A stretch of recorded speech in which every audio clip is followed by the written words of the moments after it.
Guys सबसे पहले तो आप सबको थैंक यू कि आप लोगों ने फर्स्ट वीडियो को इतना ज़्यादा प्यार दिया और उस वीडियो पे 5 के व्यूज़ हैं और बहुत सारे आप लोग का फीडबैक भी आया। एक यूज़र ने सर कह के मेरी तो औकात ही बढ़ा दी।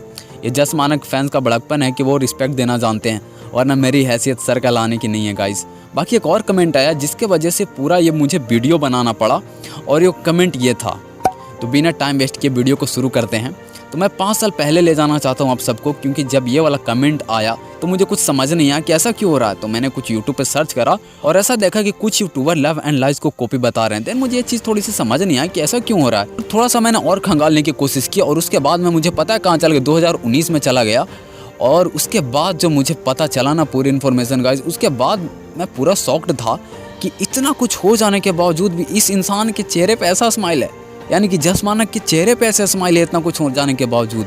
सो मैंने पूरा प्रॉपर रिसर्च और टाइम देके किया है, कुछ यूट्यूब की मदद से, कुछ गूगल के मदद से, कुछ इंस्टाग्राम के मदद से। सो मैं चाहता हूँ कि वीडियो को पूरा देखें, मुझे जज तब करें जब ये पूरा आप वीडियो देख लें तब।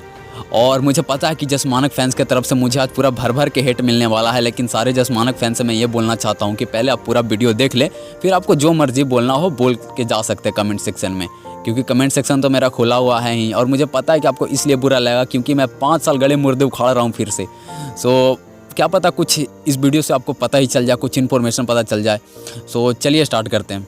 तो चलिए फ्लैशबैक में चलते हैं। साल होता है 2019, लेकिन उससे पहले मैं आपको ले चलना चाहूँगा थोड़ा सा 2018 में, जब जस मानक का 3rd सॉन्ग आया था जो कि था पराडा। और दोस्तों पराडा बिलबोर्ड में उस टाइम 12 नंबर पे ट्रेंड कर रहा था। हैरान कर देने वाली बात यह है कि 2018 के टाइम किसी सिंगर को इतनी जल्दी फेम नहीं मिली थी। और जहाँ तक मेरा अजम्पशन है कि ये पूरा कंट्रोवर्सी वहीं से स्टार्ट हुई थी, लेकिन कोई इस बारे में बात नहीं करता था।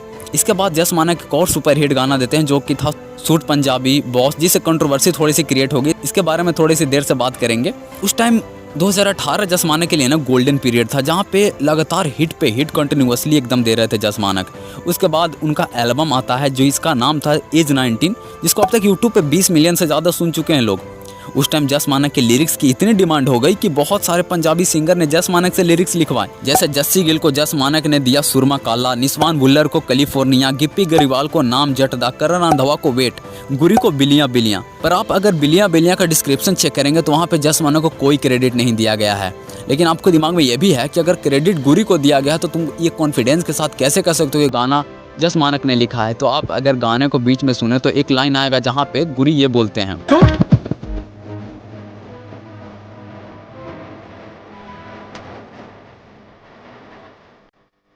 सो मैं ऐसा एग्जाम्पशन लगा रहा हूँ कि क्या पता दोस्ती यारी में जस मानक ने लिरिक्स दे दिया होंगे। और ऐसा है कि दोनों जो आर्टिस्ट हैं गुरी और जस मानक एक ही कंपनी से साइंड थे उस टाइम, जो कि था गीत MP3। तो होता है दोस्ती यारी में कर देते हैं लोग।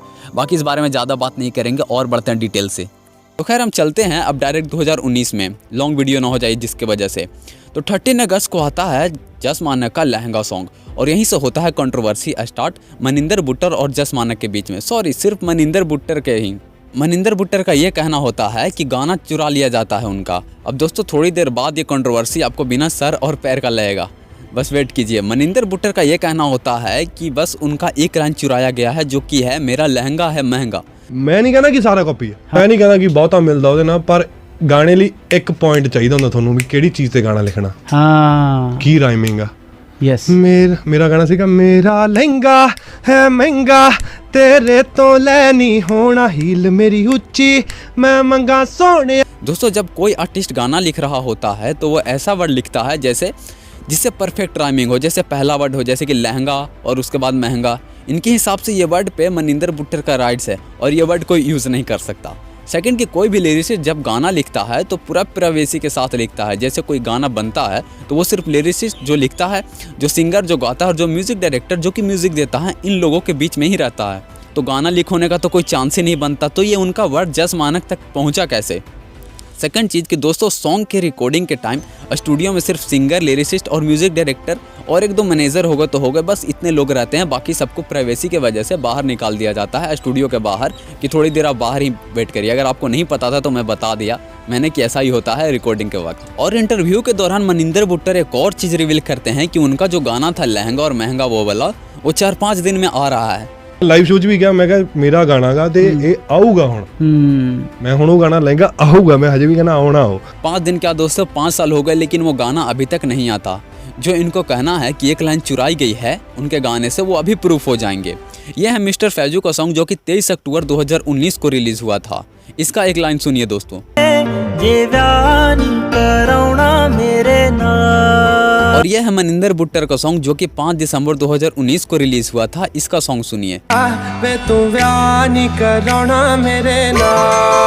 दोस्तों आपको बता दें कि जो मनिंदर बुट्टर का सॉन्ग है ये बाद में रिलीज हुआ था। आपने नोटिस किया होगा कि ये दोनों लाइन बिल्कुल सेम है। और जो मनिंदर बुट्टर का गाना उसका लिरिक्स लिखा है जानी पाजी ने, जिन्हें पंजाब का गुलजार कहा जाता है। तो मनिंदर बुट्टर के हिसाब से तो फिर जानी पाजी भी कॉपी कैट हो गए, जिनको इतना बड़ा लीजेंड माना जाता है। जैसा कि मैंने बोला था गाइस कि कंट्रोवर्सी बिना सर पैर का लगेगा, तो आपको धीरे धीरे लगने ही लगा होगा कि ये कंट्रोवर्सी का तो कोई यही नहीं है।